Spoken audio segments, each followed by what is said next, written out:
Hi, Analisa Six here with the Lady of Leisure and the Sober Curator to bring you the December 2024 horoscope for the zodiac sign of Cancer for Sun and Rising placements. Welcome to the last month of the year. 2024 is coming to a close. I can't believe that this year is already over. What a crazy year for me. I don't know about you, but 2024 seems like it was crazy for a lot of people, and we enter January with a lot of turbulence in the skies, but what's new? We always enter January with a lot of turbulence in the skies, I feel like. So let's talk about how December starts off. So December is Sagittarius season every month. The area of the chart that Sagittarius hits for the Cancer horoscope is the sixth house, which is the house that represents our relationship to daily routines, how we structure out kind of mundane tasks and our day, and kind of how we keep things organized. It's also the house of how we're of service in the work that we're doing. It's a house of servitude. It's also the house that rules our relationship to our health, and the house that has to do with our relationship to animals and pets. So whenever we go through sixth house transits, those parts of our life are emphasized. So having the sun here can be really positive for bringing vitality, energy, and kind of like a focus on your relationship to your body, your health, your wellness. But we do also start out the month with Mercury retrograde in Sagittarius. So that's also happening in this area of your chart as well. And Mercury traditionally is the ruler of this house, because traditionally this is a Virgo house. So you have Sagittarius here, but Mercury themes do come up here. And so with Mercury retrograde passing through the sixth house, this is a time to reflect, review, and reassess the way that you structure your daily routine, how that impacts your relationship to the work that you do and how you're of service in the work that you're doing, and also how your health is impacted by any of your routines that you have. Are you getting enough sleep? Are you eating right? Are you, doing things for your nervous system that help ground you? Sagittarius rules the hips. And so, how is this part of your body functioning? I'm not a medical astrologer, so I know Sagittarius rules some other parts of the body too, but I don't give medical advice. But there are things when we are going through a sixth house transit that we can kind of focus on. So our health is one of them. We're supported during a Mercury retrograde here to maybe reassess any kind of routines that may or may not be serving us. I know for me, I used to have a really strict schedule. I got up at the same time. I tried to get to bed at the same time. I was very much like, I need this amount of sleep. I was really strict with my diet and my exercise. And while there was points and times in my life where those things were beneficial, it didn't stay the same forever. And that's kind of been one of the biggest things I think I've learned about health in my life, is that, every age we're going through some different shift hormonally in what we need. So what we needed when we were really young changes as we get older, right? So these kind of reflect, review, reassess periods can be really positive for us to acknowledge if there's any changes that we can feel taking place.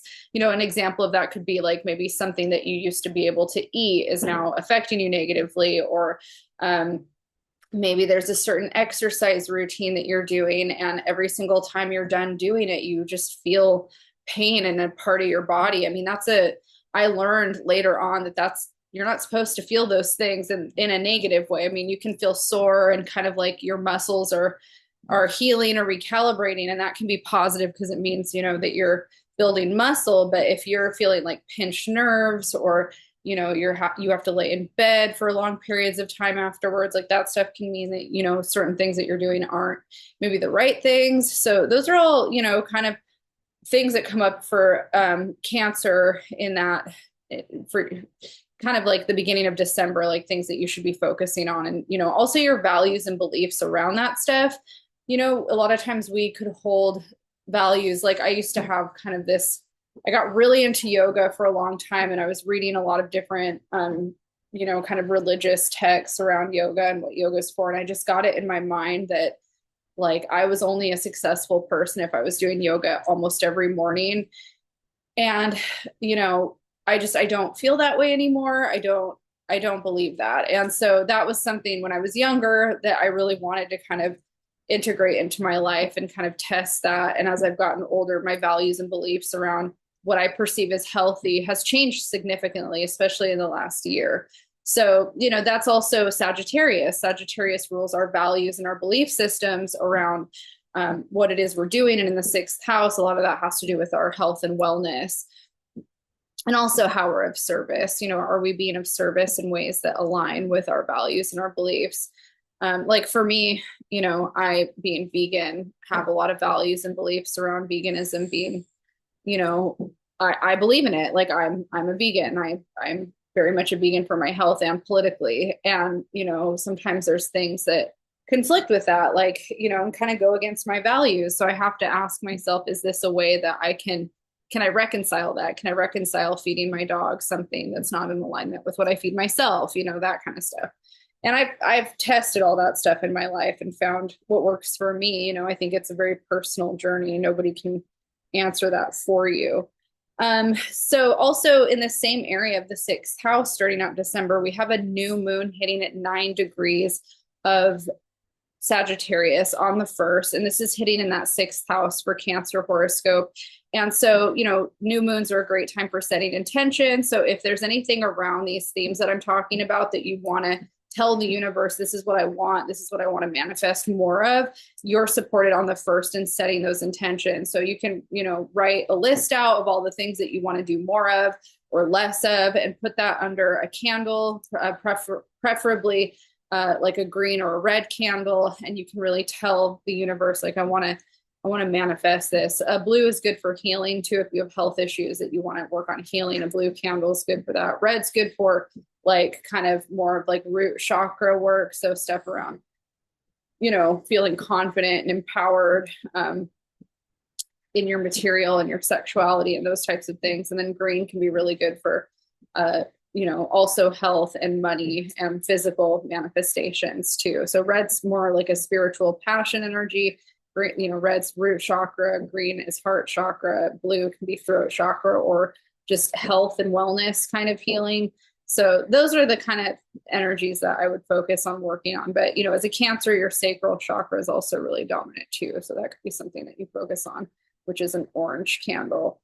Okay, so moving into the rest of the beginning of the month, Venus is in Capricorn for the first week. So Venus has been passing through Capricorn since last month. She entered in November, and the area that she's been hitting for you is your house of relationships and partnerships. So the seventh house is the house that, you know, we experience any kind of partnership dynamic in. And when Venus is passing through this area, we really want to feel connected to people that we're really close to. And this can be romantically, you know, maybe we feel inclined to want to date more, or if we're dating somebody, we want to feel connected to them or really, you know, connect, like loved and kind of in this romantic space.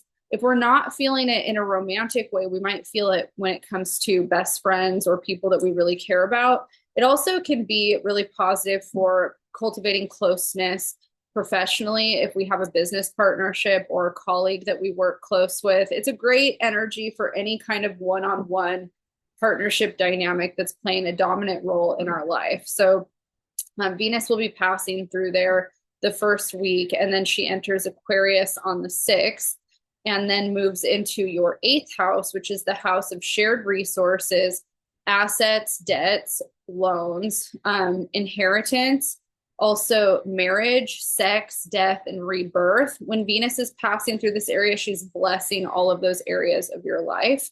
So she'll be there from the 6th through the rest of December. Also starting out December, we have Mars in Leo. And on that same day as the 6th, Mars is going to station retrograde in the fixed sign of Leo. And this is hitting in the area of the chart that has to do with your finances. Sorry, give me 1 second.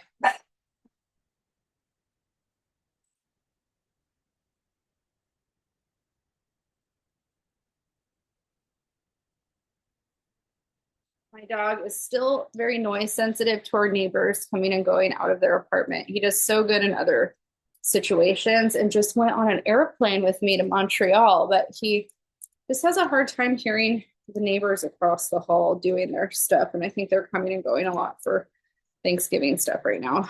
So we're going to ask you to sit on my lap, mister. Okay, so Mars is going to station retrograde in Leo. Now, Mars is passing through the area of your chart that is the second house in the horoscope. This is your area that rules finances. Now, Mars has already been going through this area since last month, but now it's stationing retrograde, and it's going to be retrograde until the end of February of 2025, and it's going to move back into Cancer in January. So all of December, Mars is influencing your house of money. And Mars, wherever it is, especially retrograde, we're experiencing challenges and conflict. So in the second house, the house of money, money can come and go very quickly. We could be making it very quickly, but we could equally be spending it very quickly. And because Mars brings challenges wherever it is, sometimes the things that we end up having to spend money on are not things we want to spend money on. So you do need to be really mindful with how you're spending money, and, just be really cautious of where it is. Unfortunately, Mars is going to be going back and forth between your first and your second house for the whole beginning of January. And then it's going to move back into Leo and pass all the way through your second house. And it's not going to leave your second house in the horoscope until June of 2025. So the first 6 months of 2025, there is going to be some financial turbulence for you. So it's good for you to be really frugal and really mindful with how you're spending your money and how you're utilizing your money. At the same time, Mars brings things in quickly just as much as it pushes it out, so it's not like you don't have the ability to generate a lot of income. You do. And in Leo, using who you are and being confident and expressing yourself confidently is part of what you're learning to do, especially when it comes to self-worth and trying to go after the things that you want in the material. The second house rules our relationship to our material reality too, not just money. Okay, so then on that same day as the 6th too, Neptune is going to station direct in Pisces. And we've had Neptune retrograde for a couple months now. And the area that it's been hitting for you is your house of values and belief systems. And so, Neptune passing through this area of the chart can make us feel a bit confused about some of those things. What are we doing? How do we want to, align ourselves with what we believe moving forward? If we're considering teaching or educating, we could also be in this place of like kind of a soup of trying to figure things out. If we're in an educational program, it could have felt really slow and like we're still deciding what we think about this program. With Neptune stationing direct, we might feel a little bit more momentum and not necessarily grounding. I mean, Saturn's been here. You've been in a place of really having to reflect with Saturn and Neptune here on what your values are. What are your beliefs? What are your spiritual beliefs? Also, if you are working on anything that requires you to publish it or put it out into the world, and that's been kind of a soup, Neptune stationing direct might help you kind of get out of some of that fog. It's still foggy though. It's not really going to be till Neptune and Saturn enter Aries next year that you get out of a little bit of the fogginess of that energy that's been there. After that, we're going to have on December 15th, a full moon happening at 23 degrees of Gemini. Now, the area that this is hitting for you is the 12th house and the 6th house. So the sun is still in the 6th house, which we talked about at the beginning of the video. And then the moon is going to be in your 12th house. And so if we think about what full moons represent, it's a time for manifesting, releasing, letting go. The 12th house is the house that we hold dreams and desires in, hidden desires. It's also our subconscious, our connection to spirit. It can be our past life karma or repressed memories. And being kind of like more of this dreamer energy, it's a good time to kind of set intentions towards what you want to manifest that might be lofty goals or lofty dreams, especially with the Piscean energy that's been hitting in the 9th house. I think that this could be a time too where you release any kind of fears or inhibitions around that. It's also a good energy for ways that we're of service to humanity. So if there's things that you feel like you need to release or let go of that are preventing you from leaning into areas of service more, that's something that you could set intentions towards. If there's repressed trauma or repressed memories that you're really trying to work through shedding and just getting out of your body, doing release and letting go rituals around that is really positive too.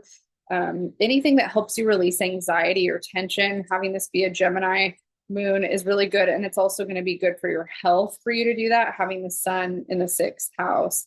Also on the same day as the full moon, Mercury is going to station direct in your sixth house. So if you've been working through any kind of health stuff and trying to get results or trying to figure out a new routine, Mercury stationing direct should help you start to gain some momentum in that.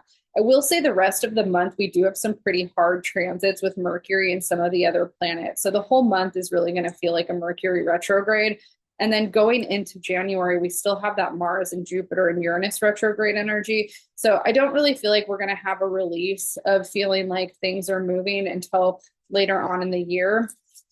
But, because we do have Venus retrograde. Yeah, I mean, May and June are where things kind of get a little less spunky for most of us. I say that, but then I see some other stuff going on. It's going to be a hard entry into 2025. I would say that December is kicking up a lot of dust for us, and we're continuing having to sort that out for the rest of at least the first 6 months of next year. It's going to be a lot. All right. So after that, the next big shift of energy we're going to have is on the 21st. We have our winter solstice where the sun moves into Capricorn. Now, Capricorn is the opposite of Cancer. We talked about Venus being here at the beginning. So the sun's going to be entering the seventh house, which is the house of relationships and partnership.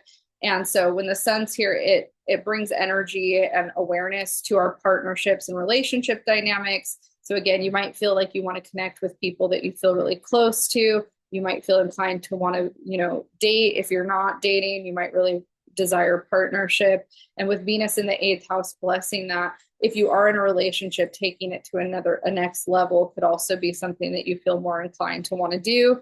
And then our next big shift of energy is going to be in that same area where there's a new moon at 9 degrees Capricorn happening on the 30th in that seventh house for you.